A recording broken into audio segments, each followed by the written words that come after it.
Good morning, कैसे हो? ठीक होंगे बच्चे लोग सभी। इससे पहले आपने पढ़ा है कक्षा 11 का पहला चैप्टर फिजिक्स में, फिजिकल वर्ल्ड, भौतिक जगत, जिसमें आपने क्या पढ़ा?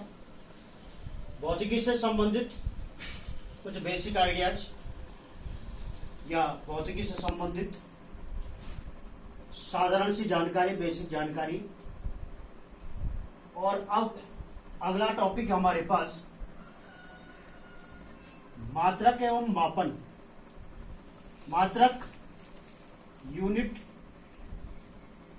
एंड मेजरमेंट, मापन।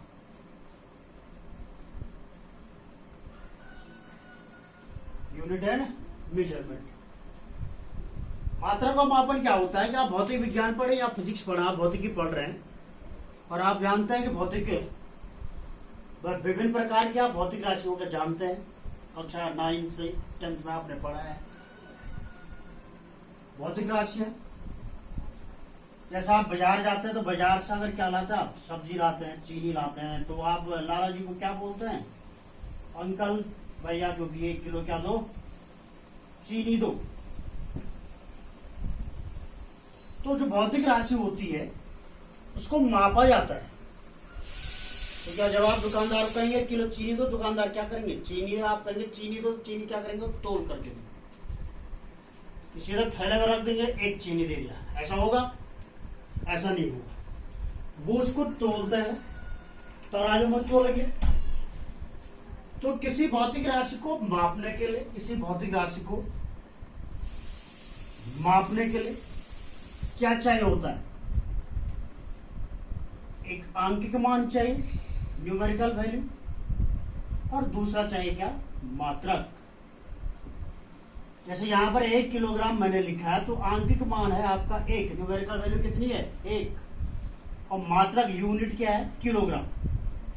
तो किसी भौतिक राशि को मापने के लिए आंकिक मान और मात्रक की आवश्यकता होती है। इसलिए इस टॉपिक का नाम है मात्रक तथा मापन। मात्रक यूनिट जिसमें भौतिक राशि को मापा जाता है, जिसमें किसी भौतिक राशि को मापा जाता है या मापा जाता है उसे कहते हैं मात्रक। और आंकिक मान जो उस राशि के परिमाण को प्रदर्शित करता है। जैसे यहाँ पर राशि को किसमें मापा? मात्रक क्या है? किलोग्राम, और इसका परिमाण कितना है? 1। आंकिक मान है 1। तो आंकिक मान का मतलब जो भौतिक राशि को क्या किया जाता है के परिमाण को व्यक्त करता है, और मात्रक का मतलब हो गया जिसमें भौतिक राशि को मापा जाता है। और मापन का मतलब हो गया किसी भौतिक राशि को उसके मात्रक से तुलनात्मक अध्ययन करना या तुलना करना, उसे कहते हैं क्या? मापन। समझ गए? तो हमारे पास क्या होता है बच्चों, भौतिकी में आप पढ़ेंगे 3 प्रकार की राशियां होती हैं या 3 प्रकार के मात्रक होते हैं। नंबर 1 मात्रक है मूल मात्रक, नंबर दूसरा नाम लिखा मैंने यहाँ पर पूरक मात्रक, और नंबर तीसरा है व्युत्पन्न मात्रक। मूल मात्रक का मतलब हो गया फंडामेंटल यूनिट्स। फंडामेंटल यूनिट्स, क्योंकि 2 प्रकार की राशियां आप पढ़े हैं आपने, या आप 2 प्रकार की राशियां पढ़ेंगे, मूल राशियां फंडामेंटल क्वांटिटीज, और दूसरा है आपका व्युत्पन्न राशियां। व्युत्पन्न का मतलब जिनको निगमित किया जाता है, निकाला जाता है, ड्राइव यूनिट्स, व्युत्पन्न राशियां। मूल राशियां का मतलब जो राशियां परस्पर स्वतंत्र होती है, एक दूसरे पर निर्भर नहीं करती। परस्पर क्या होती है?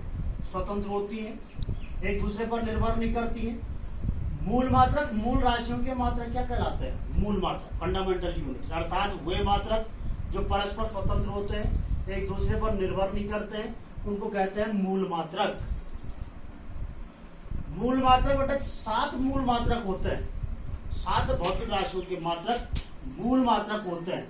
लंबाई का मात्रक है सब मीटर, द्रव्यमान का मात्रक हो गया किलोग्राम, समय का मात्रक हो गया सेकंड। तो भौतिक विज्ञान की कई शाखाएं हैं। तो जो यांत्रिकी शाखा है, मैकेनिक्स फिजिक्स है, उसमें तीनों मूल राशियां प्रयुक्त होती है, लंबाई, द्रव्यमान और समय। थर्मोडायनेमिक्स फिजिक्स हो गई, वहां टेम्परेचर है, टेम्परेचर ताप का मात्रक केल्विन। इलेक्ट्रॉनिक्स फिजिक्स होगी, विद्युत धारा का मात्रक हो गया एम्पियर। लाइट ज्योति तीव्रता का मात्रक हो गया आपका कैंडिला। और पदार्थ की मात्रा एटॉमिक स्ट्रक्चर आ जाएगा, पदार्थ की मात्रा का मात्रक हो गया मूल। ये 7 मूल राशियां और इनके मूल मात्रक। मूल राशियां जो एक दूसरे पर निर्भर नहीं करती है, जो परस्पर क्या होती है, स्वतंत्र होती है, free from each other and not depend to each other. उनके मात्रक कहलाता है क्या, मूल मात्रक जो परस्पर स्वतंत्र होते हैं। इनके अलावा 2 पूरक मात्रक होते हैं। कोण का मात्रक होता है रेडियन और घन कोण का मात्रक होता है स्टेरेडियन। 7 और 2 कितने हुए, 9। 7 हो गए फंडामेंटल यूनिट्स, 2 हो गए आपके कॉम्प्लीमेंट्री यूनिट्स, और इनके अलावा जितने भी बाकी मात्रक होते हैं वो कहलाते हैं व्युत्पन्न मात्रक। व्युत्पन्न मात्रक ड्राइव यूनिट्स या व्युत्पन्न राशियां, वे राशियां जो परस्पर एक दूसरे पर निर्भर करती हैं, या इसको साधारण भाषा में समझ लो, वे मात्रक जो मूल मात्रकों की सहायता से प्राप्त किए जाते हैं उन्हें कहते हैं व्युत्पन्न। नाम से पता चला व्युत्पन्न का मतलब जैसा आप पढ़ते हैं निगमन करना, व्युत्पत्ति करना, ठीक है, तो उसे कहते हैं व्युत्पन्न मात्रक। ड्राइव यूनिट्स निकालना है, जैसे मैंने लिखा है यहाँ पर कार्य बराबर क्या होता है, बल गुणा गए विस्थापन। बल गुणा गए विस्थापन, फोर्स इंटू डिस्प्लेसमेंट। बल बराबर क्या होता है, बल equal to force equal to क्या होता है, ma द्रव्यमान इंटू त्वरण और इंटू डिस्प्लेसमेंट विस्थापन हो गया। तो कार्य बराबर हो गया द्रव्यमान गुणांक त्वरण गुणांक विस्थापन। द्रव्यमान का मात्रक किलोग्राम, त्वरण किसे कहते हैं, त्वरण किसे कहते हैं, एक्सेलरेशन किसे कहते हैं, विस्थापन परिवर्तन की दर को क्या कहते हैं, त्वरण कहते हैं। तो विस्थापन का मात्रक हो गया मीटर, और समय का मात्रक क्या हो गया, सॉरी विस्थापन परिवर्तन नहीं, त्वरण कहते हैं वेग परिवर्तन की दर। किसको कहते हैं, वेग परिवर्तन। तो वेग परिवर्तन का मात्रक, वेग का मात्रक होता है मीटर पर सेकंड, और वेग इक्वल हो गया डिस्प्लेसमेंट अपॉन टाइम।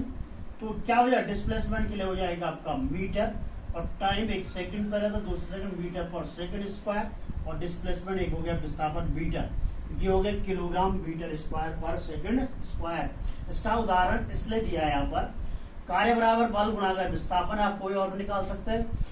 तो यहाँ पर लिखा है व्युत्पन्न मात्रक वे मात्रक होते हैं जो मूल मात्रकों की सहायता से प्राप्त किए जाते हैं।